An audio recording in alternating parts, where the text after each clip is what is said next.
Hi, everyone, and welcome back to the Matrix Greenfield podcast. I'm your host, Hilmarie, and today's guest is a powerhouse in the world of cloud technology, SAP transformation, and serial entrepreneurship. Joining me is Christopher M. Carter, a four-time Amazon best-selling author, founder of companies like Aproyo, Mugatu AI, and Charging Bunny, and widely recognized as one of the top SAP experts in the world. With over 17 books to his name, very impressive, and experience working with companies in more than 55 industries, Chris helps companies migrate, scale, and thrive on SAP S/4HANA while also building startups that have grown into multi-million-dollar ventures. His story is one of resilience, motivation, and a passion for helping others succeed, whether through cutting-edge tech or leadership that inspires. Chris, welcome and thank you so much for joining me today. Thank you, Hilmarie. It's fantastic. I'm truly honored to be on your show. I know I'm going to learn a lot. There's a lot of things in your world that I don't know about, so I'm excited. Let's start with your background. Can you please tell our audience a little bit about yourself? Certainly. So the great thing is I started in the 1980s. So I'm sure that some of these folks weren't even born, don't even know what the 1980s were. But I literally started my first computer program in 1986. My parents bought me a Commodore VIC-20. And for those that are playing at home, there were two different Commodores, a Commodore 64 and a Commodore VIC-20.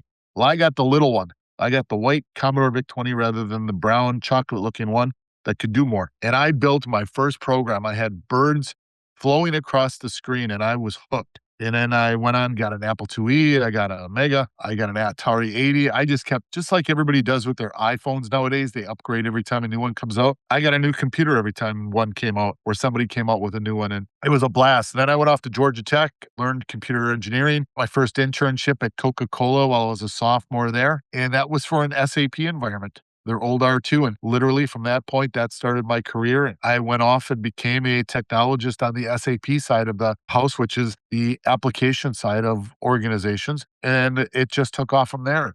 Lo and behold, all these many years later, almost 40 years later, running companies that do cloud computing, do artificial intelligence, still do SAP upgrades, migrations, and licenses and all that fun stuff. But I get to learn every single day something new, not necessarily on a new computer, but in new applications and new technology. So it's been a phenomenal roller coaster of a ride, but it sure has been a rocket ship of a ride. Wow, all the way back to the Commodore. I've not heard too many people speak about the Commodore. You said VIC-24? Commodore VIC-20. So all the way back to the first Commodore VIC-20. I've often heard people speak of the Commodore 64, but not so much of the Commodore VIC-20. So incredible. I remember having an Atari, so probably dating myself there as well, but playing Atari games. So incredible. And you've then grown into such a well-known name in this space. Before we get into SAP and all that you're doing, you've been called one of the top SAP experts globally. For our less tech-savvy audience, could you please explain what SAP is and why it is important? Oh, absolutely. So SAP is probably the most important application on the planet outside of Microsoft itself, to be honest. 93.7% of all financial transactions around the globe run through an SAP system. Major corporations, major banks, you've got all of the major banks in almost every country in the world use SAP. All the credit card providers, the MasterCards, the Visas, American Expresses, and so on, they all use SAP, manufacturing companies. But the great thing is you don't have to be a multi-billion dollar company to use SAP. All you have to have is a company that needs to put all of their applications together. So you put your finance, you put your HR, you put your shipping logistics, your warehouse, your manufacturing, and now your AI and your CRM all together in one nice clean package.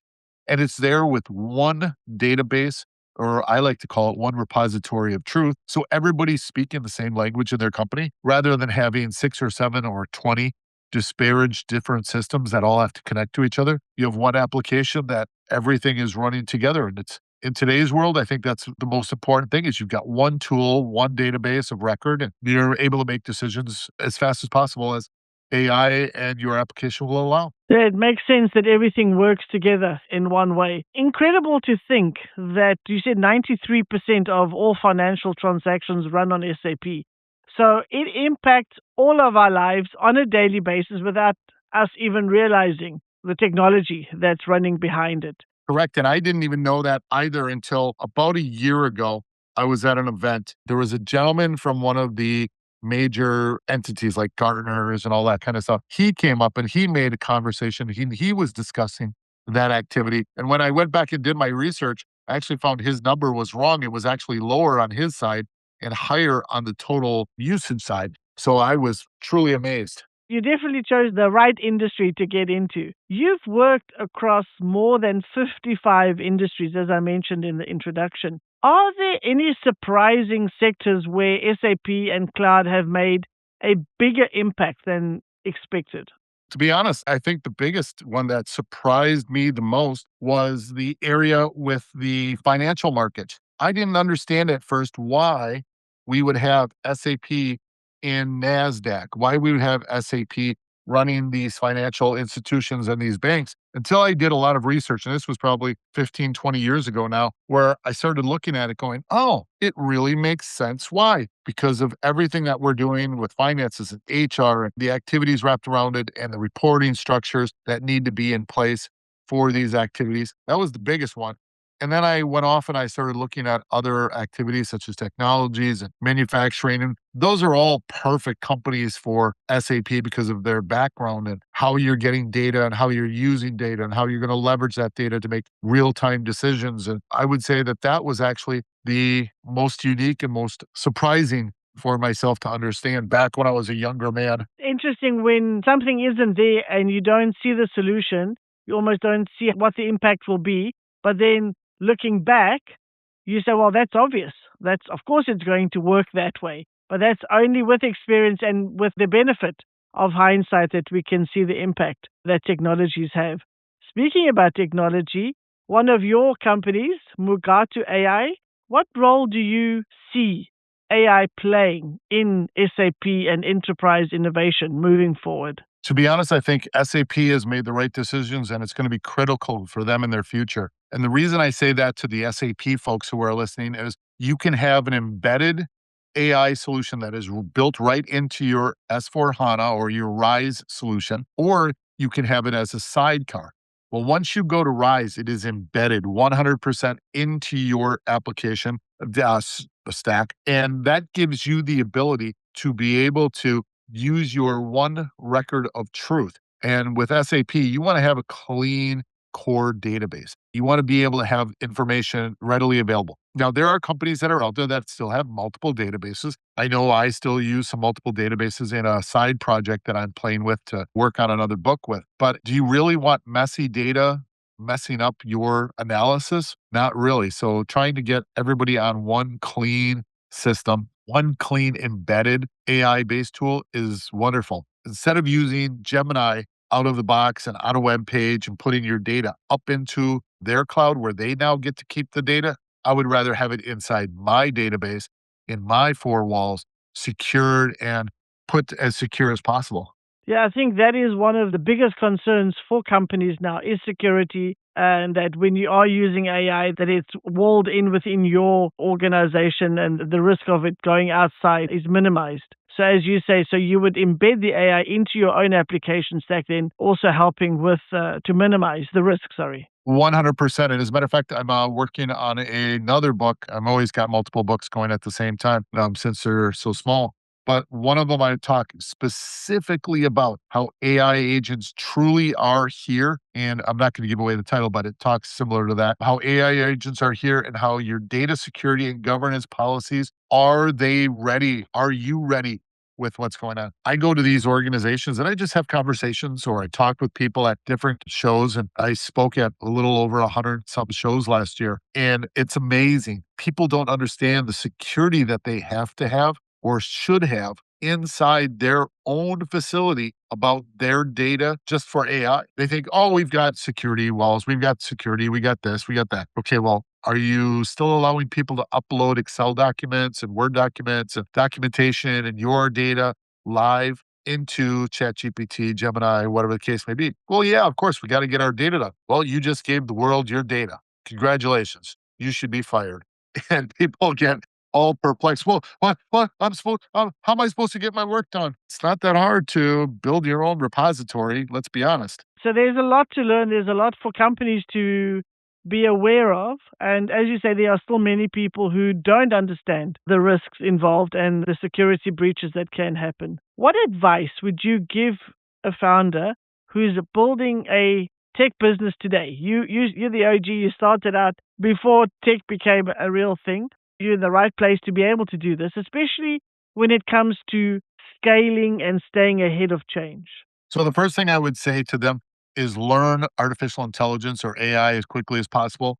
Learn about AI agents. Organizations could literally have 73% or more of their company running on agents autonomously to support them in the needs that they have. Second of all, if I'm an entrepreneur, the best thing I would do is hire the people that do the things that I don't do well as quickly as possible. So if I'm really good at coding, and I call myself a coder monkey. I could sit in front of a keyboard and I used to be able to code all day long. I wasn't very good at the finance or the HR side, so I hired those people, not as quickly as I should have. And now I can build AI agents that will request invoices, support payments, provide HR activities wrapped around it, and deploy those across all my industries, across all my activities, my financial analysis, all those activities as very quickly and painlessly as it is.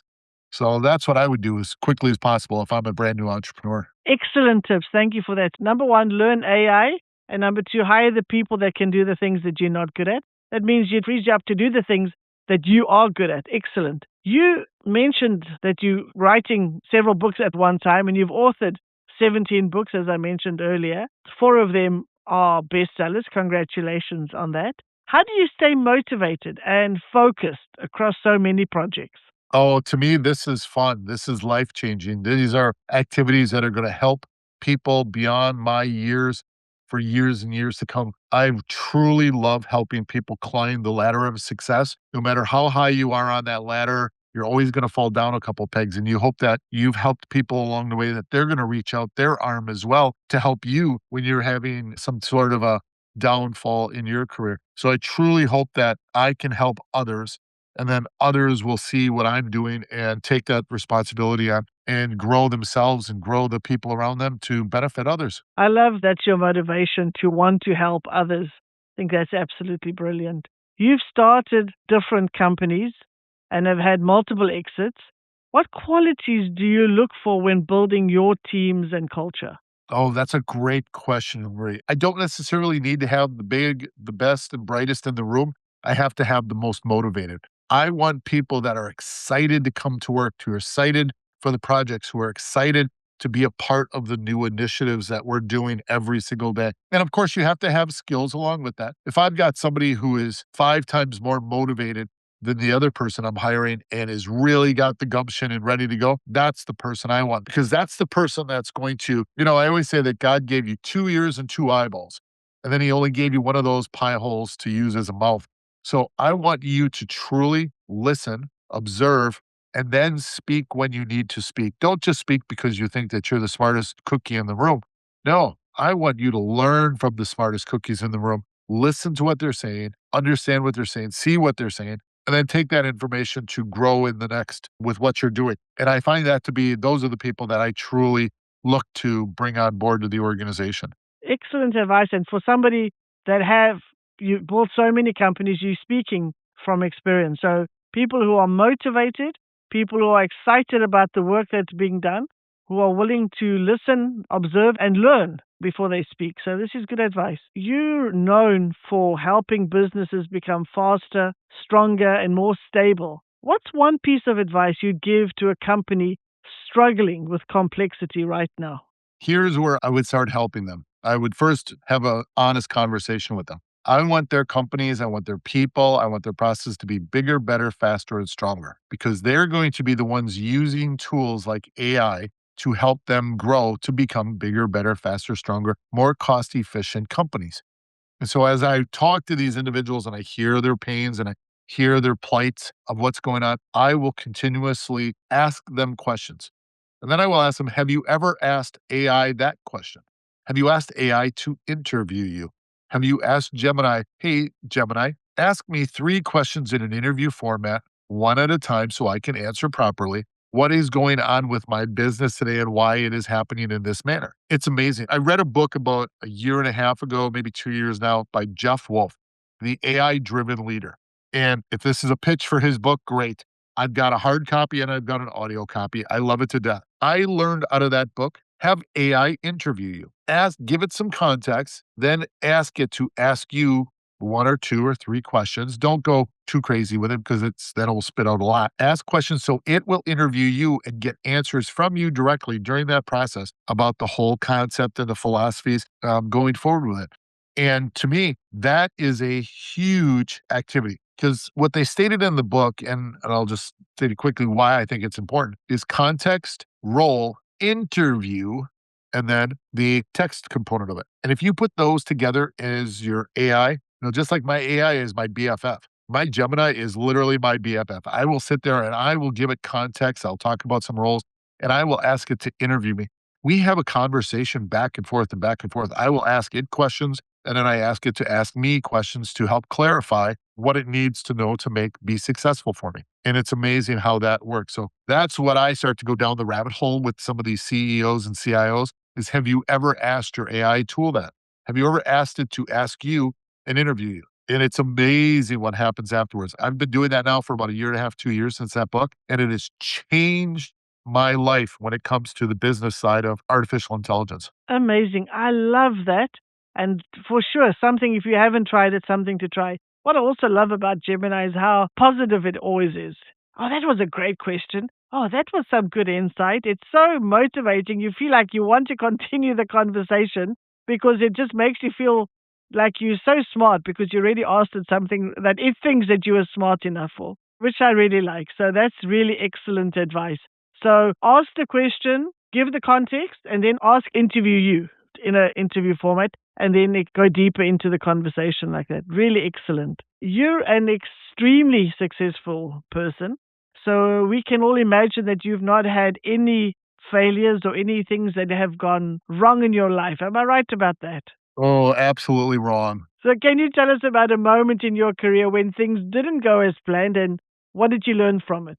Oh, absolutely. Unfortunately, back in the 1990s, I had a company that I had to put into bankruptcy and close it out because literally a week before the end of the year, one of my global clients, Siemens Global, I'm not sure if I'm allowed to say the name, it doesn't matter. They literally came to us and said, you had to reduce your cost by 65% or we're shipping everything over to our India facility. Even though the people over there were not qualified, they wanted us to train them within the last week of the year so they could pull all contracts of anybody working in the US and move everything over there. We couldn't, and we didn't want to do that. So we had to let go of literally 85%, 90% of all of our staff. We lost the contract. I had too many eggs in one basket, they said. So they took their contract and they went over to India, failed miserably. Some days I'm happy about that. Some days I'm not. They let us go. It literally devastated myself. It devastated the company. And this was late 1999. Yes, would have been late 1999. And I was heartbroken. To this day, I still well up a little bit about it. Just thinking about it right now, if my camera was on, you'd see I'm probably welling up a little bit. I don't like having to hurt people. I don't like having to tell people, unfortunately, because of my stupidity of putting all my eggs in one basket. We lost out on this. I've learned a great lesson. I learned how to move forward. I learned that not all things are positive in this world. And we started moving forward. And I literally took 2 years off. I went to work for someone else doing just sales. I just didn't want to be an owner anymore. I didn't want to be a founder. I lost my drive. And a couple of years later, thank goodness, somebody else saw the benefits of who I am and what I do and brought me back. And that was hurtful. And I don't like it when companies, big companies in this world, think that they could just crush mom and pops like that either. Yeah, that was a tough lesson to learn, but a valuable one as well. As you say, not to have all our eggs in one basket. And that is so easy for it to happen when you get a good client that just keeps on, that you can upsell or they want more and you can offer them more and they become then big fish in the small pond. And if you only have one fish and then they pull a nasty, then your whole company can go down. And as you say, it's what hurt you the most was not maybe the failure of the company, but that people that relied on you and relied on the company got hurt in the process. 100%. I don't like the fact that somebody else's decisions caused me to have to hurt 30 some people. Yeah, very sad. But you learn from that. You've come back. You've been hugely successful. But a good lesson for entrepreneurs in our audience to not have all our eggs in one basket. Well, thank you for sharing that very personal story. I appreciate that. Now we've come to the segment of our show where I'll ask you some rapid fire questions, our version of a game show. Are you ready? I am ready. One tech tool or app you can't live without. Right now, Gemini. A favorite book that's influenced your business mindset. Yes, there's a book by Jack Welch, the famous GE CEO, that talks about his cutting of 25% of the dead weight, but having empathy. That's where I learned how to have empathy, what empathy was, and to be able to grow a business and utilizing the Six Sigma activities. How would you describe your leadership style? I wear it on my sleeve. I'm an emotional guy. I like to make sure that people are taken care of, but I do wear my emotions on my sleeve. I can be very aggressive and I can be very warm and heartfelt. Sometimes people will say too much so, my HR might say. So I wear it on my sleeve. What's the best piece of advice you've ever received? Oh, this is perfect. There's a gentleman out of Atlanta. His name is Billy Payne. And I was fortunate enough to work for ACOG, the Atlanta Committee for the Olympic Games and such. And he made a comment to me one time, you just got to keep moving forward, no matter how bad it is, no matter how good it is, just keep moving forward and doing the activities. And later on in life, that became kind of a pseudo quote from, I think it was like Rocky Four or something, about how life is going to never keep you down. You have to keep moving forward. It's not all rainbows and sunshine. So he told this speech to his son outside of his restaurant in like Rocky Four or Five or whatever it was. And it was very similar. Mr. Payne just said, you got to just keep doing it. Just keep moving forward. Keep doing the things that you need to do that will make you successful and you will be successful, and don't deviate from that path. And so when that came out in the Rocky movie about how life isn't full of rainbows and sunshines, you got to keep getting up. You got to keep moving. It's like, Jesus, like Mr. Payne and Rocky had a conversation at the Italian restaurant. That's it. Excellent advice. Yeah, because once you stop, it's hard to get started again. So just keep moving, even if it's a tiny movement. Just keep going. I love it. What's one thing most people don't know about you? Very few people know that I had massive neck surgery and I've got a bunch of metal, carbon fiber, and titanium discs in my neck. And to this day, I still have a little bit of a pain and issue with it. Some people do because I was stupid enough to go to Saudi Arabia and Dubai literally 2 days after my neck surgery. And people were like, what are you doing? But some people do, but most people don't. Do you have any issues going through security? Do they stop you and say, what's in your neck? No, all the carbon fiber, titanium, and then I've got this strip of, they put a band on there with like 6 screws that are in my neck. It doesn't set off the metal detectors because of the titanium and such, but I sure feel it when the weather changes, and I sure feel it on a day-to-day basis. I think I'm either Anvil or Alev's favorite customer for the last 7 years or so. What's one thing you do every day, no matter how busy you get? I pray. I always thank the good Lord for my day. I always thank him that I'm up. I thank him for the safety of my children. I thank him for the safety and kindness of my wife, and hope that he will guide me in whatever manner that is my day is going to be. I love that. Thank you so much. And thank you for playing along. That was easy enough. Now I would like to ask you our signature green pill question. Could you share an inspiring or life-changing experience that you have gone through, your green pill moment? My biggest greenfield moment goes back to that neck injury. I literally was not comatose, but I felt like it was, laying in a hospital bed after having surgery, then in my home. And I was in such brutal pain. And some days I can still be in very, very deep pain. It was one of those things where I looked at myself and I was like, you know what? You're not going to get better just laying here. You better get your arse up and you better try to do things one at a time. 7 years later, I still, as I stated, get into a lot of pain based on weather and different circumstances with the neck. But it motivated me. That was a motivating factor to keep moving. I wanted to see my daughters graduate. I want to walk them down their aisles when they get married. I want to have activities with them and do things with them and my wife. So that was really my greenfield moment where I knew that I had to and I wanted to be a part of the rest of my history that I was going to do. And that's it. Wow. Thank you so much for sharing that very personal story with us, or personal experience with us. I really appreciate that. Chris, thank you so much for sharing your journey and your insights with us. I have so enjoyed this conversation. Your stories prove that with the right mindset, systems, and drive, that motivation, you can truly transform industries and lives. From SAP leadership to startup grit, it's been inspiring to learn from your experience. Before we wrap up, where can our listeners connect with you and follow your work? Absolutely. So, first thing, please go to my LinkedIn. Tell me you heard me on the podcast and you'd like to connect. I will sit down and have a coffee or a bourbon with anybody, anywhere, anytime that say that they saw me on one of the podcasts that I've been on. Two, if you want to find me on any of our socials, of course, they're all out there. You got to just look for me, look for that pretty bald mug of mine. And outside of that, we've got our websites. 99% of the time, I ask people to go to my LinkedIn, find me, and let's have a conversation. I love to chit chat with fans. I love that. I'm sure you're going to get lots of requests to sit down for that bourbon or that coffee. Thank you so much. And to our audience, thank you for tuning in to another episode of the Matrix Green Pill podcast. If you enjoyed this conversation, don't forget to subscribe, leave us a 5-star review, and share this episode with a friend who could use some motivation. Until next time, stay curious, remember to listen more, and speak less. If you enjoy our conversations, please like and subscribe. See you next Wednesday.